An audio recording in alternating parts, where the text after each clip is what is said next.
बांग्लादेश में शेख हसीना के तख्तापलट के बाद कानून व्यवस्था ध्वस्त हो चुकी है। अल्पसंख्यकों पर अत्याचार जारी है, खासकर हिंदुओं पर जुल्म बढ़ते नजर आ रहे हैं और निष्पक्ष पत्रकार और दूसरे कमजोर वर्गों के साथ पुलिस प्रशासन पक्षपाती रवैया कर रहा है।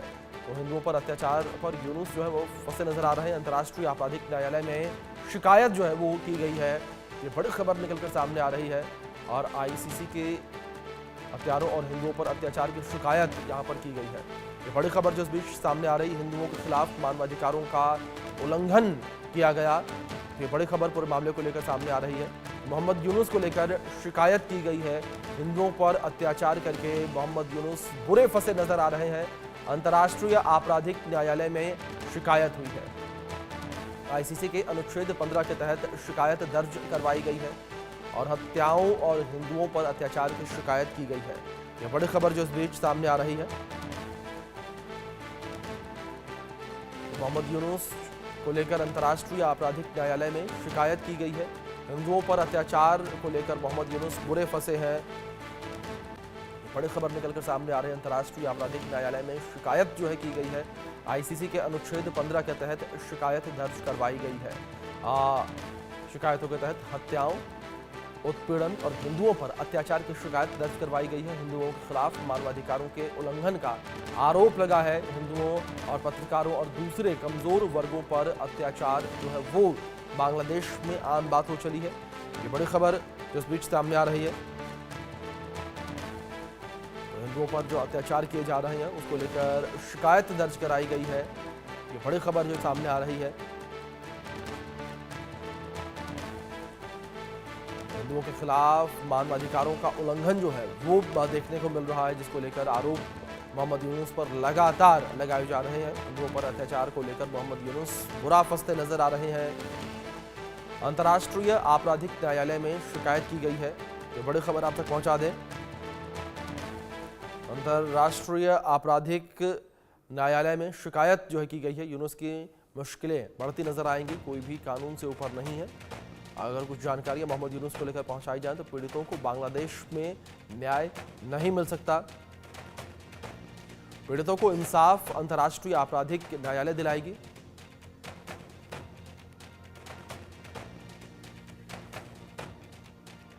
तो इस बीच इस विषय पर बातचीत करने के लिए हमारे साथ खास मेहमान जुड़ गए हैं। उनका रुख करेंगे। हमारे साथ रक्षा विशेषज्ञ रिटायर्ड मेजर जनरल डॉक्टर जेके बंसल जुड़ रहे हैं। बंसल साहब, बहुत स्वागत है आपका इंडिया न्यूज़ पर। और जिस तरीके से लगातार हालात बांग्लादेश के हम देख रहे हैं, बंसल साहब, आप क्या कुछ कहना चाहेंगे इन हालातों को लेकर, जिस तरीके से अब अंतर्राष्ट्रीय न्यायालय में शिकायत भी की गई है मोहम्मद यूनुस को लेकर?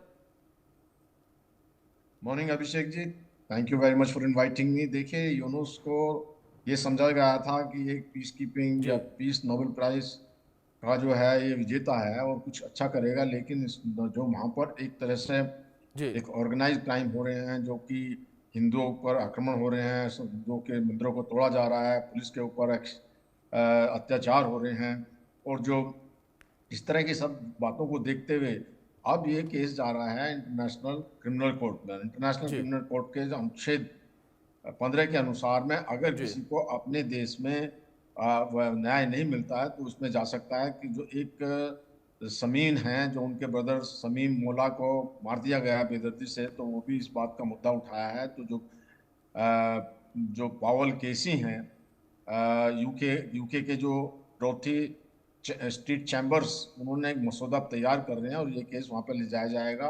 और उसके अंदर में जो सेक्शन और जो अनुच्छेद 7 है, उसके अंदर में हर एक की जो एक धार्मिक स्वतंत्रता है और सबको एक न्याय मिलना चाहिए, इस तरह की बातों को देखते हुए इस तरह का जो वहाँ पर केस दायर किया जाएगा। और जब ये केस दायर किया जाएगा तो उसमें एक विटनेस के बयान के ऊपर में और जो इफेक्टेड विक्टिम है उनके बयान के ऊपर में एक केस आगे चलेगा, जिससे कि यूनुस की मुश्किलें बढ़ेंगी और यूनुस और उनके जितने भी आसपास के लोग हैं सब इसके दायरे में आएंगे और उनके ऊपर केस चला करके जस्टिस दिलाई जाएगी। और उनको हो सकता है इसमें यूनुस को गिरफ्तार भी कर लिया जाए। तो इस तरह से देखा जाए तो जी एक भयंकर मामला है उनके अगेंस्ट में।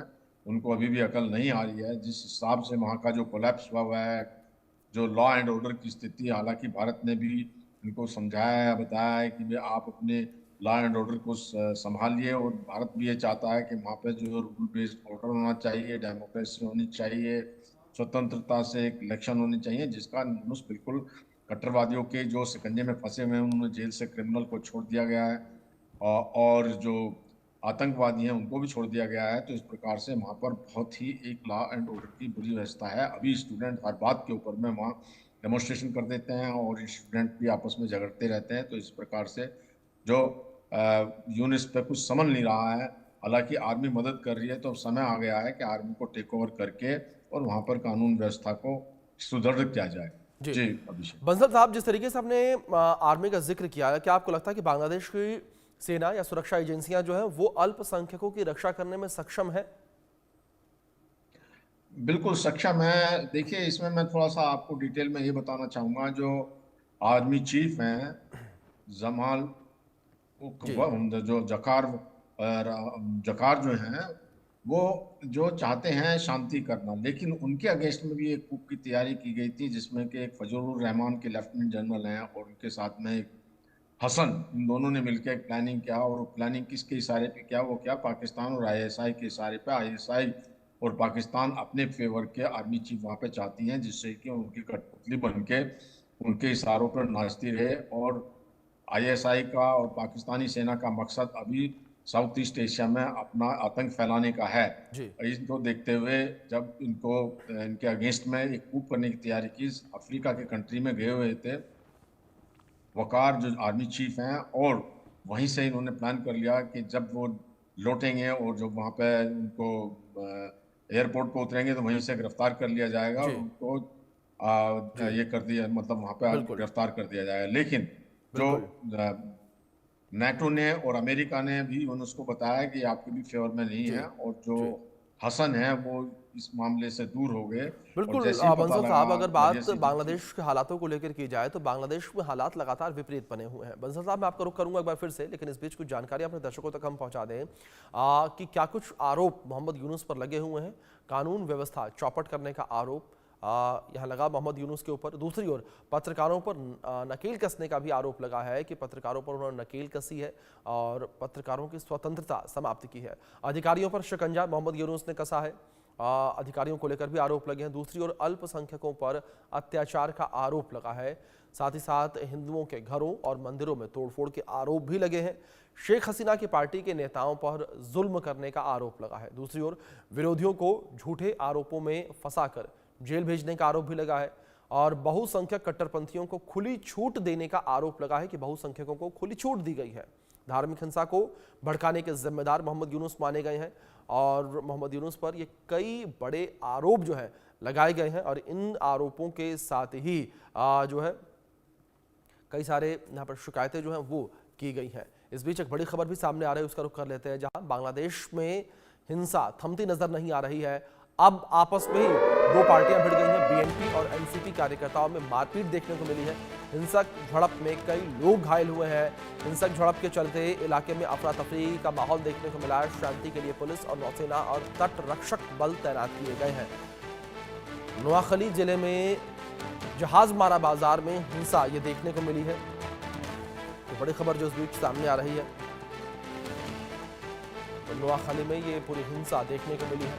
तो बांग्लादेश में हिंसा थमने का नाम नहीं ले रही है। लगातार बांग्लादेश में हिंसा देखने को मिल रही है और आपस में दो पार्टियां भिड़ गई हैं। दो पार्टियां आपस में भिड़ी है। बीएनपी और एनसीपी कार्यकर्ताओं में मारपीट देखने को मिली है। हिंसक झड़प में कई लोग घायल हुए हैं। ये बड़ी खबर जो सामने आई है। शांति के लिए पुलिस, नौसेना और तट रक्षक बल तैनात है। तो जानकारियां और आप तक हम ग्राफिक्स के माध्यम से पहुंचा देते हैं। बांग्लादेश में अपराध लगातार बढ़ता चला जा रहा है। उस बढ़ते अपराध को लेकर ग्राफिक्स के माध्यम से जानकारियां पहुंचा दें। जनवरी 2025 को लेकर बात की जाए तो लूटपाट का जो मामला था वो 242 दर्ज किया गया। हत्या के केस को लेकर बात की जाए 294 और डकैती की 164 घटनाएं रिपोर्ट की गई। तो कुछ इस तरीके से बांग्लादेश में लगातार अपराध जो है वो बढ़ता चला जा रहा है और आपराधिक घटनाओं में बढ़ोतरी लगातार बांग्लादेश में देखने को मिल रही है। मोहम्मद यूनुस की जो सरकार है, जो अंतरिम सरकार है, वो बांग्लादेश में शांति व्यवस्था कायम करने में असफल नजर आ रही है और लगातार बांग्लादेश में स्थितियां विपरीत बनी हुई हैं। तो मोहम्मद यूनुस जब से सत्ता संभाले हुए हैं तब से बांग्लादेश में स्थितियां जो है वो विपरीत बनी हुई हैं। तो बांग्लादेश में लगातार विपरीत स्थितियां बनी हुई हैं। मोहम्मद यूनुस ने जब से सत्ता संभाली उसके बाद से लगातार बांग्लादेश की स्थितियां खराब नजर आ रही हैं। लगातार अशांति जो है वो बांग्लादेश में बनी हुई है। हमारे साथ जेके बंसल साहब लगातार बने हुए हैं, उनका रुख करेंगे। बंसल साहब, जिस तरीके से लगातार बांग्लादेश की स्थितियों को लेकर हम बात करें, जहां ये कहा जा रहा था कि जब मोहम्मद यूनुस सत्ता में आएंगे, नोबेल प्राइज विनर है वो, तो ऐसे में बांग्लादेश में शांति आएगी, लेकिन जब से मोहम्मद यूनुस बांग्लादेश में आए हैं उसके बाद से बांग्लादेश में अशांति अशांति ही नजर आ रही है।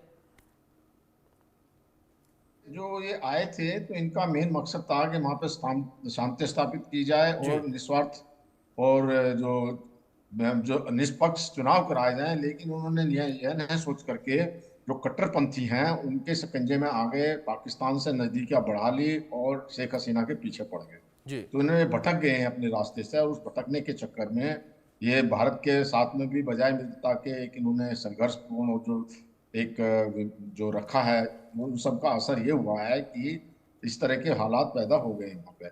अगर ये ईमानदारी से काम करते और सबका सपोर्ट लेकर चलते और तो इनको जो सफलता मिलती, लेकिन अब वो खुद ही अपने जाल में फंस गए हैं। भारत ने भी काफी इनको इस बात के लिए चेताया, और चीन जैसे देशों के उसमें अभी ये चीन भी जाने की इनकी तैयारी हो रही है। अब चीन में जाने के लिए चीन का तो मकसद ये रहता है कि कर्ज जाल में फंसा हो तो कुछ अपना ये लेते हुए पैसा वगैरह उसमें वहां पे आ जाएंगे। लेकिन अभी जो है अमेरिका भी इनके पक्ष में नहीं है। जो डीप स्टेट अमेरिका का था, बाइडेन एडमिनिस्ट्रेशन के समय में उनको मदद करता था, लेकिन अब जो है इनके अगेंस्ट में अमेरिका भी खड़ा हो गया है। और अमेरिका कभी नहीं चाहेगा कि वहाँ पे पाकिस्तान का कोई हाथ हो, क्योंकि पाकिस्तान जो है चाइना के नज़दीक है। तो इस तरह से देखते हुए इन्होंने अपने आप को खुद को अपने जाल में फंसा लिया है। और उसमें यह है कि अगर ये चाहें तो दोबारा भी वहाँ पर जो है शांति स्थापित हो सकती है, और स्थापित ये हो सकती है कि जो स्टूडेंट्स हैं और जो काबू में नहीं आ रहे हैं उनके ऊपर लगाम लगाई जाए। जो वहाँ पे कम्युनिटी बेस्ड एक अपना मैनेजमेंट है, जो वहाँ की कम्युनिटी है उनके आपस में भी वो अपने आप को मैनेज कर लेते हैं कम्युनिटी लेवल पे, जो कि वहाँ की एक पहचान है बांग्लादेश की। तो इन सब चीज़ों को देखते हुए दोबारा वहाँ पे लॉ एंड ऑर्डर सबसे पहले रिस्टोर करना जरूरी है, और पाकिस्तान से दूरी बनानी पड़ेगी। आईएसआई का दखलंदाज को खत्म करना पड़ेगा, और जितने भी कट्टरवादी है जो वहाँ पे सरिया कानून लाना चाहते हैं, इस जी तरह की वहाँ पे जो कैलिफेट की जो स्थापना करना चाहते हैं, उस तरह की जो आवाज़ है उनको दबाना पड़ेगा, तभी जा करके ये सब मामला निपट सकता है। और जी इसमें जो जनरल वकार हैं वो इनकी काफ़ी मदद कर सकते हैं। वो देश प्रेमी हैं, उनका अपना राष्ट्रवादी हैं, वो चाहते हैं वहाँ का भला। और उन्होंने ये भी आगाह किया है कि पाकिस्तान की तरफ से जिहादी हमला भी हो सकता है जी बांग्लादेश के अंदर में, जो जी आतंकवादी हैं हमला कर सकते हैं। तो इन सबको देखते हुए यूनुस को समझ जाना चाहिए और इंडिया के साथ अच्छे संबंध बना के, हालांकि वो कोशिश कर रहे हैं। अभी जो अप्रैल के महीने में एक मीटिंग होने वाली है जहाँ पर जो बिल्कुल प्राइम मिनिस्टर हमारे जाएंगे, तो इन्होंने अपनी इच्छा व्यक्त की है कि उनके साथ में मीटिंग करें, इनको सद्बुद्धि दे, और तभी जा करके बांग्लादेश का उद्धार हो सकता है। जी बिल्कुल अभिषेक। बिल्कुल। बंसल जी, आपसे रिक्वेस्ट करूंगा कि प्लीज आप बने रहे हमारे साथ। इस बीच एक बड़ी खबर सामने आ रही है, उसका रुख कर लेते हैं, जहां बांग्लादेश की राजधानी बदलने की मांग तेज हो गई है। राजधानी ढाका में बुनियादी सुविधाओं की कमी है और ढाका शहर में 1 करोड़ से ज्यादा की आबादी है। ढाका में 80% ज्यादा आबादी गरीबी रेखा से नीचे है और ढाका में टूटी सड़कें और कमजोर कानून व्यवस्था है। बेहाल ट्रैफिक की वजह से पैदल चलना भी मुश्किल है। पूर्वोत्तर बांग्लादेश बन सकता है नई राजधानी का विकल्प। ये बड़ी खबर जो निकल कर सामने आ रही है। तो बांग्लादेश की राजधानी बदलने की जो मांग है, जो चर्चा है, वो भी अब तेज हो चली है और अब पूर्वोत्तर बांग्लादेश जो है वो नई बांग्लादेश की राजधानी बन। इस बीच विदेशी मामलों के जानकार संजीव श्रीवास्तव जी भी हमारे साथ जुड़ गए हैं। संजीव जी, बहुत स्वागत है आपका इंडिया न्यूज़ पर। संजीव जी, जिस तरीके से ये खबर निकलकर सामने आ रही है कि बांग्लादेश की जो राजधानी है ढाका, उसको बदलकर पूर्वोत्तर बांग्लादेश में नई राजधानी को स्थापित किया जाएगा, किस तरीके से इस फैसले को आप देख रहे हैं और क्या असर इसका पड़ता हुआ बांग्लादेश पर नजर आएगा और दूसरे जो देश हैं उन पर पड़ता हुआ नजर आएगा? पानी की बोतल जी, देखिए ये जो घटनाक्रम है ये इस बात को स्पष्ट रूप से दर्शाते हैं कि बांग्लादेश के जो आंतरिक हालात हैं वो जी अनिश्चित हैं और वहां पर अनेक तरीके की अस्थिरता की स्थितियां देखी जा रही हैं। और अब वहाँ की राजधानी को लेकर के भी एक अनिश्चितता की स्थिति पैदा हो रही है। और जाहिर है कि ये जो सारा जो घटनाक्रम है वो हाल के समय में जो वहाँ पर हिंसा, उपद्रव, अराजकता की गई एक छात्र आंदोलन की आड़ में वहाँ पर जो रेडिकल इस्लामिस्ट अतिवादी आतंकवादी ताकतों ने विदेशी ताकतों के साथ मिलकर के जो साजिश रची, उसकी वजह से ही ये सारी अस्थिरता है और इस तरीके की अनिश्चितता की स्थिति पैदा हो रही है। ये नए नए विचार भी आ रहे हैं। तो ये जो और आप देखिए तो जो बांग्लादेश का जो पूरा अस्तित्व है उसके ऊपर खतरे पैदा होना शुरू हो गए हैं। अराकान आर्मी ने बांग्लादेश म्यांमार बॉर्डर पर बड़े जो है तनावपूर्ण स्थितियों को पैदा कर रखा है। बांग्लादेश के अंदर जो है वहां पर जो स्थितियां हैं वो अच्छी नहीं दिखाई देती, क्योंकि बिल्कुल लगातार वहां पर स्थितियां बिगड़ती जा रही है। तो ये जो पूरी जो अस्थिरता की स्थिति बिल्कुल है, संजीव जी, बिल्कुल लगातार अगर बांग्लादेश को लेकर बात की जाए तो वहां पर स्थितियां विपरीत बनी हुई हैं। तमाम जद्दोजहद के बाद भी स्थितियां वहां पर सुधरती नजर नहीं आ रही हैं। बिल्कुल